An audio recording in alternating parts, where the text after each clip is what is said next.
지난번 동영상 베드로전서 피동적 윤리인가에서 베드로전서에 나타난 권력자들에 대한 수동적 윤리의 면모를 함께 살펴보았습니다.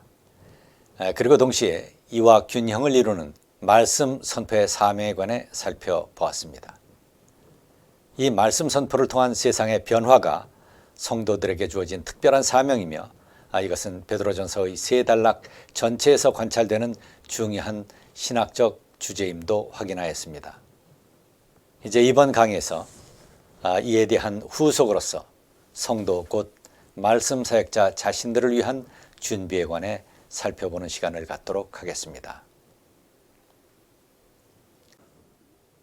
물론 사명을 수행하기에 앞서서 성도들의 신앙인격이 성숙되어지는 것과 말씀으로 양육되어지는 것, 이것이 우리 모든 하나님의 백성 말씀 선포자의 의무다라고 하는 사실 또한 강조되어 있습니다. 우선 베드로전서 1장 13절에서 22절 보시면 다음과 같습니다. 1장 13절입니다. 그러므로 여러분은 마음을 단단히 먹고 정신을 차려서 예수 그리스도께서 나타나실 때 여러분이 받을 은혜를 끝까지 바라고 있으십시오. 순종하는 자녀로서 여러분은 전에 모르고 쫓았던 욕망을 따라 살지 말고 여러분을 불러주신 그 거룩하신 분을 따라 모든 행실을 거룩하게 하십시오. 성경에 기록하기를 내가 거룩하니 너희도 거룩하여라 하였습니다.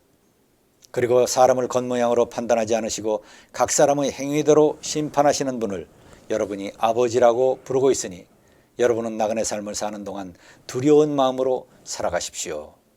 여러분은 진리에 순종함으로 영혼을 정결하게 하여서 꾸밈없이 서로 사랑하기에 이르렀으니 순결한 마음으로 서로 뜨겁게 사랑하십시오. 바로 진리에 순종함으로써 우리의 영혼을 정결케 하는 것, 그리고 꾸밈없이 서로 사랑하는 성숙된 믿음을 통해서, 그리고 성숙된 영혼을 통해서 우리에게 하나님께서 우리에게 맡기신 이 말씀 사명을 잘 감당해야 된다라고 하는 겁니다. 그래서 이러한 사명을 감당하기에 앞서 우리들에게 필요한 것, 내가 거룩하니 너희도 거룩하라.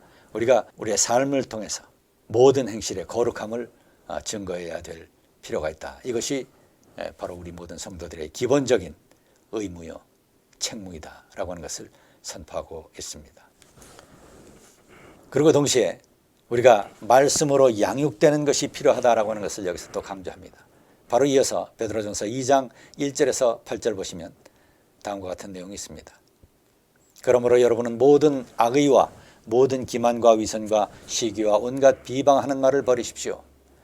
갓난아기들처럼 순수하고 신령한 젖을 그리워하십시오. 하나님의 말씀을 사모하라라고 하는 말입니다. 여러분은 그것을 먹고 자라서 구원에 이르러야 합니다. 살아있는 돌과 같은 존재로서 여러분도 집 짓는 데 사용되어서 신령한 집이 됩니다. 그래서 여러분은 예수 그리스도로 말미암아 하나님께서 기쁘게 받으실 신령한 제사를 드리는 거룩한 제사장이 되십니다. 성경에 이런 말씀이 있습니다. 보아라, 내가 골라낸 귀한 모퉁이 돌 하나를 시온에 둔다. 그를 믿는 사람은 결코 부끄러움을 당하지 않을 것이다. 그러므로 이 돌은 믿는 사람들인 여러분에게는 귀한 것이지만 믿지 않는 사람들에게는 집 짓는 자들이 버렸으나 모퉁이 돌의 머릿돌이 된 돌이요 또한 걸리는 돌과 넘어지게 하는 돌입니다. 그들이 걸려서 넘어지는 것은 말씀을 순종하지 않았기 때문이며 또 그렇게 되도록 정해 놓으셨기 때문입니다.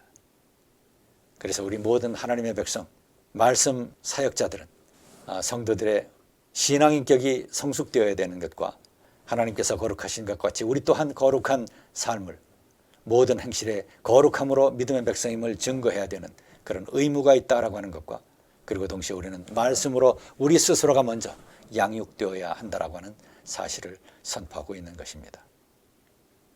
그래야 비로소 우리가 거룩한 제사장의 역할을 감당할 수 있다라고 하는 거죠. 그래서 여러분은 예수 그리스도로 말미암아 하나님께서 기쁘게 받으실 신령한 제사를 드리는 거룩한 제사장이 됩니다 라고 이렇게 선포하고 있습니다. 바로 이러한 신앙인격의 훈련과 말씀으로의 무장을 전제로 해서 우선 기도하며 그리고 말씀을 선포하라고 하십니다. 그리고 고난을 참고 인내하며 순종하라고 권면하고 있는 것입니다.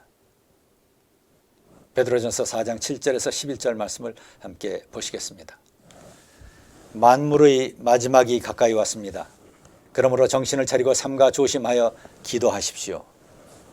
무엇보다도 먼저 서로 뜨겁게 사랑하십시오.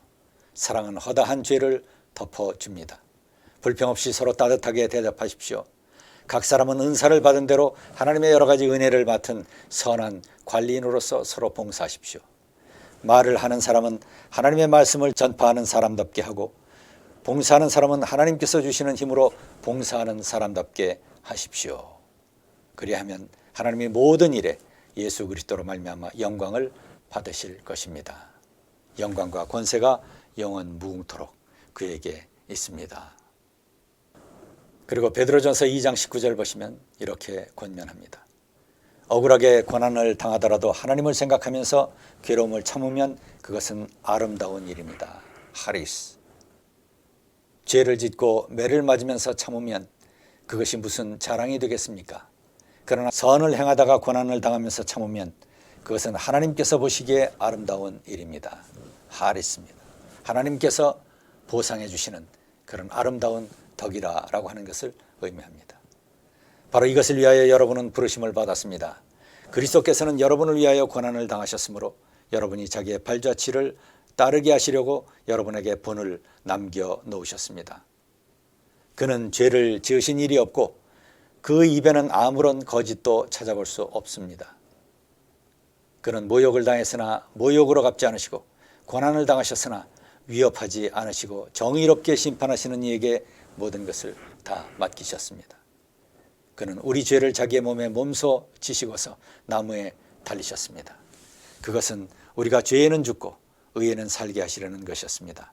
그가 매를 맞아 상함으로 여러분이 나음을 얻었습니다. 바로 우리 모든 하나님의 백성들에게 삶의 본은 바로 예수 그리스도에 있다라고 하는 거죠. 고난을 당하나 그것을 위협으로 되갚지 않고, 모욕을 당하나 모욕으로 갚지 않고 정의롭게 심판하시는 하나님께 모든 것을 맡긴다라고 하는 것. 그러면서 동시에 우리가 우리의 역할, 우리의 말씀 사명, 이것을 온전히 잘 감당해서 세상과 우리 자신과 이 사회를 변화시키고 샬롬의 세상으로 만들어가는데 일조해야 된다라고 하는 겁니다. 하나님이 거룩하시니 너희도 거룩하라. 이것이 하나님께서 우리들에게 주신 명령입니다. 베드로전서 3장 8절 이렇게 선포합니다. 마지막으로 말합니다. 여러분은 모두 한 마음을 품으며 서로 동정하며 서로 사랑하며 자비로우며 겸손하십시오. 악을 악으로 갚거나 모욕을 모욕으로 갚지 말고 복을 빌어주십시오. 여러분으로 하여금 복을 상속받게 하시려고 하나님께서 여러분을 부르셨습니다. 3장 10절 생명을 사랑하고 좋은 날을 보려고 하는 사람은 혀를 다스려 악한 말을 하지 못하게 하며 입술을 닫아서 거짓말을 하지 못하게 하여라. 악에서 떠나 선을 행하며 평화를 추구하며 그것을 쫓아라. 주님의 눈은 의인들을 굽어보시고 주님의 귀는 그들의 간구를 들으신다. 그러나 주님은 악을 행하는 자들에게서는 얼굴을 돌리신다. 그러므로 여러분이 열심으로 선한 일을 하면 누가 여러분을 해치겠습니까? 그러나 정의를 위하여 고난을 받으면 여러분은 복이 있습니다. 그들의 위협을 무서워하지 말며 흔들리지 마십시오. 정의롭게 심판하시는 하나님께서 우리와 함께 하신다라고 하는 사실입니다. 바로 그러한 온전한 믿음을 가지고 우리의 삶 속에서 힘들고 어려운 모욕과 멸시와 또 고난의 상황이 닥친다 할지라도 우리의 믿음을 지켜가며 우리의 사명을 온전히 잘 감당하고 우리의 심령을 잘 지키고 동시에 우리의 신앙 인격이 성숙되도록 하고 그리고 말씀으로 잘 무장해서 주의 일을 잘 감당해야 된다라고 하는 사실을 선포하고 있습니다. 그리고 이 사명과 관련하여 베드로전서 3장 14절에서 15절에서는 성도들이 하나님의 진리를 증거하도록 늘 심지어 박해의 상황 속에서도 늘 준비되어 있어야 함을 선포하고 있습니다. 본문 보시겠습니다. 그러나 정의를 위하여 고난을 받으면 여러분은 복이 있습니다. 그들의 위협을 무서워하지 말며 흔들리지 마십시오. 다만 여러분의 마음속에 그리스도를 모심으로 그리스도를 주님으로 모시고 거룩하게 대하십시오. 여러분이 가진 희망을 설명하여 주기를 바라는 사람에게는 언제나 답변할 수 있게 준비를 해 두십시오. 베드로전서 3장 14절에서 15절 말씀입니다. 베드로전서는 하나님의 말씀을 증거하고 선포하는 것은 하나님의 거룩한 백성들의 근본적 사명임을 강조합니다. 특히 박해의 상황 속에서도 그러하라는 것입니다. 박해자들과 대적자들의 위협을 무서워하지 말며 흔들리지 말라고 권면합니다. 그리고 우리 성도들이 가지고 있는 희망을 설명하여 주기를 바라는 사람에게는 언제나 답변할 수 있게 준비를 해두라고 권면합니다. 항상 가르칠 준비가 되어 있으라고 말하고 있는 것입니다. 그리고 그들을 두려워하지 말고 흔들리지 말되 우선 그리스도를 마음 안에 거룩하게 모시라고 말합니다. 이것이 말씀을 가르치고 선포하는 하나님의 백성들의 기본 자세임을 가르치고 있습니다. 그리고 온유함과 두려운 마음으로 답변하라고 합니다.